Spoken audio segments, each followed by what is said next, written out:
Sir வணக்கம் sir. வணக்கம் brother. எப்படி சார் இருக்கீங்க? பிரமாதமா இருக்கேன். Super sir. ஆக்சுவலா தொடர்ந்து உங்ககிட்ட அந்த நேர்காணல் பண்ணிட்டு இருக்கோம். உங்களுடைய அனுபவங்கள் பத்தி எங்க சேனலுக்கு சொல்லிட்டு இருக்கீங்க சார். அந்த வரிசையில நம்மளுடைய ஃபாலோவர்ஸ் கேட்டது என்னன்னா, வாராகி சார் கிட்ட அவரோட சிறையில சந்திச்ச அந்த கொடுமைகள் பத்தி கேளுங்க அப்படின்ற மாதிரி கேட்டிருந்தாங்க. இந்த சிறைவாசம் முதல்ல எப்படி இருந்தது, இந்த சிறையில நீங்க சந்திச்ச இந்த கொடுமைகள் பத்தி சொல்லுங்க சார். நான் முதலாக கைது செய்யப்பட்டது எதுக்காக கேட்டீங்கன்னா, அம்மையார் ஜெயலலிதா அம்மையார் 2006 அவரோட குடும்ப ஆய்வு கொடுக்குறேன். அவர் சரியான ஞாபகம் இல்லை, ஏதோ ஒரு மக்களுக்கு எதிரான ஒரு சம்பவத்தை அந்த அம்மா கொண்டு வராங்க. அப்போ நான் அந்த குடும்ப ஆய்வை கொடுத்தப்பட்டது. அப்போது சிறைச்சாலை, இப்போ புழல் சிறைச்சாலை திறந்த புதுசு. அப்போது கிட்டத்தட்ட ஒரு 12 நாள் 13 நாள் சிறைச்சாலையில் இருந்தேன். அந்த அம்மாவோட குடும்ப ஆய்வு கொடுத்து அப்போ பொன்மாணிக்கவேலு செங்கல்பட்டு ஈஸ்ட் எஸ்பியாக இருந்தார். இப்போ சத்யபிரியான்ற இப்போ ஐஜியாக இருக்காங்க. அவங்க டிஎஸ்பி டு சென்ட் தாமஸ் மவுண்ட். அந்த சிறைக்கு பிறகு நான் அப்போ எனக்கு புதுசாக தெரியல, ஒரு 7 பேர் கைதாகிறோம். அந்த 7 பேரில் 4 பேர் வயதானவர்கள். என்னோட ஒரு கூட ஹெச்ஆர் இருக்கா, ஒரு மிகப்பெரிய நிறுவனத்தில் ஹெச்ஆராக இருக்கார். அவர் இப்போது என்னோட கைதாகிறார் அந்த நேரத்தில். அதெல்லாம் எனக்கு ஒரு பெருசாக தெரியல, ஏன்னா வயசுடைய அந்த ஸ்பீடு. ஒரு சின்ன எக்ஸாம்பிள் மட்டும் அங்கே சொல்கிறேன். என்னென்னா, எப்பவுமே அரசியல் கைதிகள் இருக்காங்க இல்லையா, அரசியல் கைதிகள், பத்திரிகையாளர்கள், இன்னும் இந்த முக்கியத்துவமான ஆட்கள்லாம் சில பேர் இருப்பாங்க. அவங்கெல்லாம் சிறைச்சாலையில் போன உடனே அவங்களுக்குன்னு ஒரு தனியாக தவறான விஷயங்கள் பெருக்கிறதோ மற்ற விஷயங்கள் இந்த ஆல்டி ஒர்க்குன்னு சொல்லுவாங்க, அதெல்லாம் பண்ண கொடுப்பாங்க. எங்களை ஃபைலில் உட்கார சொல்லுவாங்க. அப்போ கம்பல்சரி நீங்கள் குந்த உட்கார வச்சு ஃபைலில் 1 2 3 மாதிரி என்ன சொல்லுவாங்க. அப்போ நான் சொன்னேன், சிறைச்சாலையில் நான் ஃபைலில் உட்காரல, நின்றுட்டு இருந்தேன். என்னோட இந்த கைதான 7 பேருமே நிற்கிறேன். அப்போது சூப்பரண்டு செந்தாமரை கண்ணன் நினைக்கிறேன், ஆக்சுவலாக ஏதோ ஒரு பேர் அவர். அப்போ ஜெயிலராக நம்ம இருந்தார் புழல் சிறையில். அவர் ஃபைலில் உட்கார சொல்லி எங்களை சொல்கிறாரு, இல்லைங்க நாங்கள் அரசியல் ரீதியாக அந்த அம்மையாரை எதிர்த்து நாங்கள் குடும்பாய் கொடுத்த சிறைச்சாலைக்கு வந்திருக்கோம், நாங்கள் வேறு எதுவும் குற்ற வழக்கெல்லாம் நான் வரல அப்படின்னு நம்ம சொன்ன உடனே அந்த கோவத்தை அந்த அதிகாரி, இப்போ இன்னைக்கு இருக்கிற சோஷியல் மீடியாவில் அப்போ இல்லாத காலகட்டம், ஃப்ரண்ட்டில் உட்காந்துருக்க ஃபைலில் உட்காந்துருக்க ஒருத்தனை ஏதோ ஒரு விஷயத்தை அவன் பண்ணிட்டான்றதுனால அவனை அடித்து நம்மளை பயன்படுத்துகிற மாதிரி ஒரு பயத்தை காட்டுவாங்க. சிறைச்சாலை எப்படின்னு கேட்டிங்கன்னா, அந்த சிவரை பார்த்து நின்ன உடனே நீங்கள் உள்ளே போகிறீங்கல்ல, ஃபஸ்ட்டு ஒரு இறங்கு போது உள்ளே சிறைச்சாலைக்கு உள்ளே போனோடனே முதல் முறை சிறைச்சாலைக்கு உள்ளே போனால் நம்மளே ஒரு மாதிரி ஒரு பயத்தை உருவாக்கிடும். சினிமாவில் பார்க்குற சிறைச்சாலை வேறு, நிஜத்துக்கு பார்க்கக்கூடிய சிறைச்சாலைகள் வேறு. அப்போ நம்ம உள்ளே போன உடனே ஒரு மாதிரி ஷாக்காக நின்று பார்த்தேன். நம்ம என்ன பண்ணோம், இந்த அதிகாரிகள் இப்போ இந்த அரசியல்வாதிகள் பண்ணக்கூடிய தவறில் சுட்டி காட்டுறோம், அதுக்கான கண்டனத்தை தெரிவிக்கிறோம். ஆனால் இந்த சிறைச்சாலையில் மன்னிக்கணும், 7 நாள் சிறைச்சாலையில் இருந்தேன்.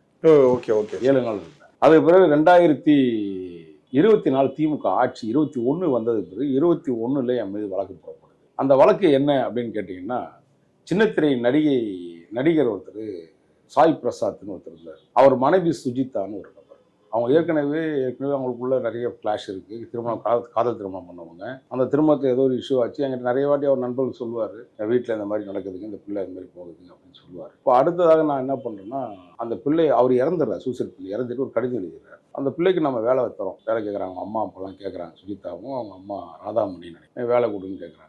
ஒரு குறிப்பிட்ட காலகட்டம் வரைக்கும் வேலை கொடுத்து அவங்க வெளியில் அவங்க வேற ஒரு இடத்துக்கு போகிறாங்க. அவங்களோட கேரக்டராகவும் சில இதெல்லாம் சரியில்லாமல் இருக்குது. அவங்களோட ப்ரீவியஸ் ரெக்கார்டு தப்பாக இருக்குது.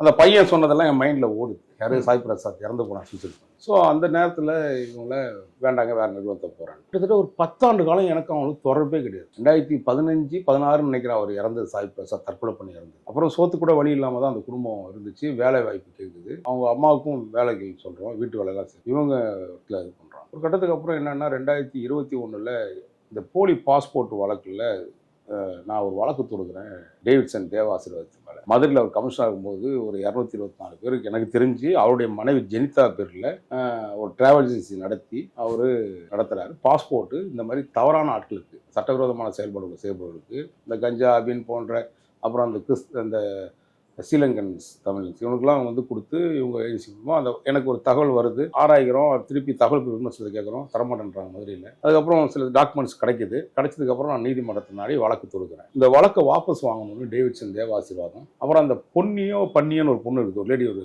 இருக்குது, அது அவர்கிட்ட போய் உட்காந்து இவனை விட்டுறக்கூடாதுங்க, தான் டைமு, இப்படி ஒரு சம்பவம் இந்த வீட்டில் ஆஃபீஸ் வசதி ஒரு பொண்ணு நம்மகிட்ட இருக்குது, அவளை வச்சு ஒரு புகாரை கொடுத்துருவோம் அப்படின்னு இந்த பொண்ணை ஏதோ பேரம் பேசி கூப்பிட்றாங்க. அதுக்கு முன்னாடி நான் ஒரிசாவில் இருக்கும்போது, அப்போ நான் ஒரிசாவில் இங்கே திரிபாதி டிஜிபியாக இருந்தால் தெரியுமா, அவர் ஒரிசாவில் இம்ப்ளிமெண்டேஷன் சீஃப் கமிஷனராக இருக்கார். அவரை ஒரு நாள் நம்ம சந்திக்கிறதுக்காக போகிறோம் ஒரிசாவுக்கு. அப்போ இந்த பூரி ஜெகநாத் கோயிலுக்கு இன்வைட் பண்ணியிருந்தாங்க. அந்த நிகழ்ச்சி நடந்துட்டு இருக்கும்போது இந்த பிள்ளை எனக்கு ஃபோன் பண்ணி வாட்ஸ்அப்பில், சார் நான் ஒரு ஃபோட்டோ அனுப்பிச்சிருக்கேன், என்னை மாஃபிங் பண்ணி நான் ஒரு இடத்துல பணம் வாங்கியிருந்தேன், அந்த பணத்தை கட்ட சொல்லி என்னை தப்பான வார்த்தைகள் என் குடும்பத்தாருக்கும் என்னோட ஃப்ரெண்ட் சர்க்கிளுக்கும் அனுப்புகிறாங்க அப்படின்னு. அது வரையும் எனக்கு எது விதமான கான்டாக்ட்ஸும் அவங்கள்ட்ட கிடையாது. நான் என்னம்மா பண்ணணும்னு கேட்குறேன். போலீஸ் கம்ப்ளைண்ட் கொடுங்கம்மா. இல்லை சார், ஏதாவது ஒரு 2-3 லட்ச ரூபா பணம் இருந்தால் கொஞ்சம் கொடுத்து நான் ரிலீவ் ஆகிடுவேன், இல்லைன்னா எனக்கு இது அந்த பொண்ணுக்கு ஏற்கனவே 2 திருமணமும் நடந்திருக்கு நினைக்கிறேன். இப்போ 4வது 3வது ஏதோ பண்ணிட்டு இருக்காங்க கேள்விப்படுறேன். நான் கல்யாணம்லாம் இப்போ ஃபியூச்சரில் இதாகிடும் சார், நாளைக்கு இது அசிங்கமாகிடும் சார். சரிம்மா, நான் ஏதாவது முடிஞ்சால் ஹெல்ப் பண்ணுறேன், ட்ரை பண்ணுறேன், நீங்கள் வேணால் முடிஞ்ச லீகலாக போய் கம்ப்ளைண்ட் கொடுங்கன்றேன். நான் அப்போ எங்கே இருக்கிறேன், ஒரிசாவில் இருக்கேன். இந்த சம்பவம் சொல்ற நேரம் போது இங்கே ஒரு கேங் வந்து சுத்துது போலீஸ் டீம். இவனை லாக் பண்ணணும். பாஸ்போர்ட் கேஸ்ன்றது தேச விரோதமான செயல்பாடுங்க, என்னையை விசாரிக்கணும்னு கேட்குறேன். இந்த நாட்டுக்கு தேச துரோக பழக்கம் செஞ்சிருக்காரு டேவிட்சன் தேவாசீர்வாதம். அப்போ இந்த பொண்ணிலாம் கேட்டுக்கெல்லாம் கலந்து போயிட்டு அது ஒரு 2-3 ஐபிஎஸ் சேர்ந்து அவங்க ஒரு டீம் வச்சிருப்பாங்கல்ல, அப்போ அவங்களுக்குள்ள பேசி அந்த பொண்ணுகிட்ட ஒரு கம்ப்ளைண்ட்டை வாங்கி என்னை வந்து திருமணத்துக்கு வற்புறுத்தினாரு, ஆனால் நான் 2015 வேலையை விட்டு நின்றுட்டேன் அப்படின்னு சொல்லி அந்த நேரத்தில் பண்ண மாதிரி சொல்றாங்க. அந்த புகாரே வந்து நீதிமன்றம் நம்பல. என்ன ரிமாண்ட் பண்ண போறாங்க. இப்போ காவல்துறையும் அன்னைக்கு இருந்தது சங்கர் ஜிவால்னு கமிஷனர் இருந்தாரு. அன்னைக்கு வந்து டேவிட்சன் வந்து உளவுத்துறை ஏடிஜிபி இருக்காரு. அப்போ யார் பவர்ஃபுல் போஸ்டிங்கு? ஸோ கமிஷனர்கிட்ட சொல்றாங்க. கமிஷனர் வந்து ஒதுங்கிறாரு. ஐயோ எனக்கு வேண்டாம்ப்பா, அந்த பிரச்சனை எல்லாம் பொய் வழக்கு நமக்கு செட் ஆகாது, நீங்களும் பார்த்துங்கன்னு. அன்னைக்கு அடிஷனல் கமிஷனர் இருந்து இப்போ கோயம்புத்தூர் கமிஷனர் இருந்து இப்போ வெளியே போயிட்டாரு கண்ணன்ட்டு. கண்ணன் தான் இருக்காருன்னு நினைக்கிறேன். அவர் அடிஷனல் கமிஷனருக்கு வந்து தொடர்ந்து டேவிட்சன் வந்து அழுத்தம் கொடுக்குறாரு. எனக்கு கண்ணை சில இடத்துல சொன்னார், இது மாதிரி எனக்கு நான் அழுத்தம் கொடுக்குறீங்க, அங்கே தான் கொடுக்குறாங்க, தப்பு எல்லாம் தெரியுது, நீங்கள் வந்து எதிர்த்த இடம் வந்து பெரிய இடம், அதனால் நாங்கள் ஒன்றும் சொல்ல முடியாது, ஒரு வழக்கை போட்டுறோம், அப்புறம் நீங்கள் பார்த்துக்குங்க, இல்லை நீங்கள் வெளில போய் ஏபி எடுங்க. நான் ஏங்க தப்பு பண்ணாமல் ஏபி எடுக்கணும்? நீங்களா ஒரு வழக்கு போடுவீங்க, நான் அந்த ஆள் மேலே வழக்கு போட்டிருக்கேன், தப்பு பண்ணியிருக்கிறான், தேச விரோதமான செயல்பாடு செஞ்சுருக்கான் அந்த ஆள் டேவிட்சன் தேவாசீர்வாதம். இல்லை பாஸ், நீங்கள் எனக்கு நெருக்கடி கொடுக்குறாங்க, நீங்க வெளியில போயிடுங்க, வீட்டில் இருக்காதீங்க. தப்பு பண்ணவே இல்லாத நான் ஏன்டா வெளில போனோம்னு கேட்டுட்டு நான் அப்படியே இருந்தேன். காவல்துறையில் இருக்கக்கூடிய கீழே இருந்து எல்லாரும் சொல்றாங்க, சார் அழுத்தம் பண்றாங்க, நீங்க யாருன்னு எங்களுக்கு தெரியும், ஏன்னா நான் நிறைய புதுநாள் வழக்குகள் பதிவு பண்ணிட்டு வரேன். அப்போ இவங்க எல்லாம் இந்த பண்ணி அந்த மொட்டையங்கிட்ட எல்லாம் ஒன்றா சேர்ந்து ஒரு வேலை பண்ணி என்னை ஒரு நாள் தான் அரெஸ்ட் பண்ணி ஜெயிலில் வைக்க முடியும் சைதாப்பேட்டில். அடுத்த நாளே நான் எனக்கு பெயில் கட்டிடுச்சு. நீதிபதியே சொல்லிட்டேன், நீங்கள் உடனே பெயில் போடுங்க அப்படின்னு. அதில் வெற்றி பெற்றிருப்பேன், வெளியே வந்துட்டேன். Okay okay. நான் ஏன் இதெல்லாம் சொல்லிட்டு அதை சொல்ல வரேன்றது. அடுத்ததாக பார்த்தீங்கன்னா அந்த வழக்கு நான் 5 வருஷம் நடத்திருக்கேன். நேற்று 2 நாளைக்கு முன்னாடி தான் எனக்கு தீர்ப்பே 29ஆம் தேதி தான் எனக்கு தீர்ப்பே வழங்குறாங்க. 4 வருஷம் கேஸ் நடத்தி நீதிமன்றம் மிக தெளிவாக ஒரு விஷயத்த சொல்லியிருக்காங்க. எப்பவுமே ஒரு விட்னஸ் வந்து ஏற்றி அவர் அக்யூஸ்டை வந்து தப்பு பண்ணியிருந்தாருன்னா இனிமேல் தண்டனைன்னு சொல்லி கொடுப்பாங்க, இந்த குற்றங்களை தண்டனை அப்படின்னு கொடுப்பாங்க. ஏன்னா இந்த அம்மா என்ன பண்ணுறாங்க, விடுதலை கொடுக்குறதுல என்ன பண்ணியிருப்பாங்கன்னா, நிறைய பேர் வழக்கில் நானும் சந்திச்சிருக்கேன். இந்த வழக்கு, இந்த நபர் இந்த செக்ஷன்ல இது போன்ற விஷயங்கள்ல அவர் அரசு சாட்சி அரசு சாட்சி சரியான முறையில் வந்து எவிடன்ஸை வந்து ப்ரொடியூஸ் பண்ணல, அதனால இந்த வழக்கில் வந்து ரிலீஸ் பண்ணுறேன்னு. நான் என்னுடைய வழக்கில் என்ன சொல்லிருக்காங்கன்னா, போடப்பட்ட உமன் ஹராஸ்மெண்ட் கேஸ்ல இருந்து எல்லாத்தையும் எடுத்து இப்படி ஒரு வழக்கே நடக்காம புனையப்பட்டது அப்படின்னு அந்த அம்மா தீர்ப்பே கொடுக்குறாங்க. ஒவ்வொரு இடத்துலையும் கொடுக்குறாங்க.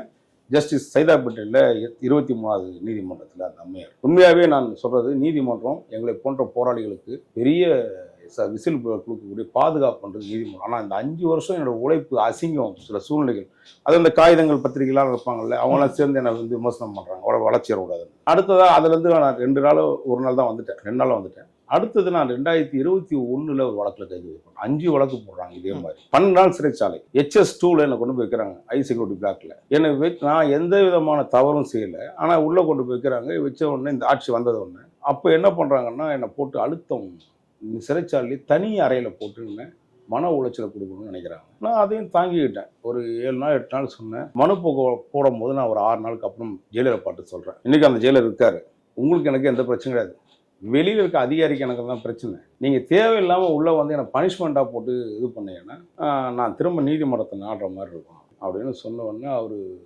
சார் நான் என்ன பண்ணுறதுன்னு தெரியல, நீங்கள் சண்டை போட்ட இடங்கள் வந்து அப்படி மோசமான இடம், நான் சண்டை போடலைங்க, என்னோட உரிமை கேட்குறேன், பாதிக்கப்பட்டவனுடைய பிரச்சனையை கேட்குறேன், சமூகத்தில் நடக்கக்கூடிய அநீதிக்கு எதிராக குரல் கொடுக்குறேன். அந்த அதிகாரிகளுக்கு பிடிக்கலன்னு சொன்னால் சிறைத்துறைன்றது தனி இதுவாக இருந்துச்சு. நீங்கள் என்ன சார் நீங்கள் அவங்களுக்கு பேச்சை கேட்டுக்கிட்டு இன்னும் டைட் பண்ணிட்டீங்கன்னு. அப்புறம் நீதிமன்றத்தை போய் நாடின உடனே அன்னைக்கு எனக்கு மாண்புமிகு நீதியரசர்கள் வந்து ஜஸ்டிஸ் அன்னைக்கு SM சுப்பிரமணியம் அவர்கள் தான் வந்து ஐயா தான் பெஞ்சில் தான் இந்த வழக்கு வந்தது.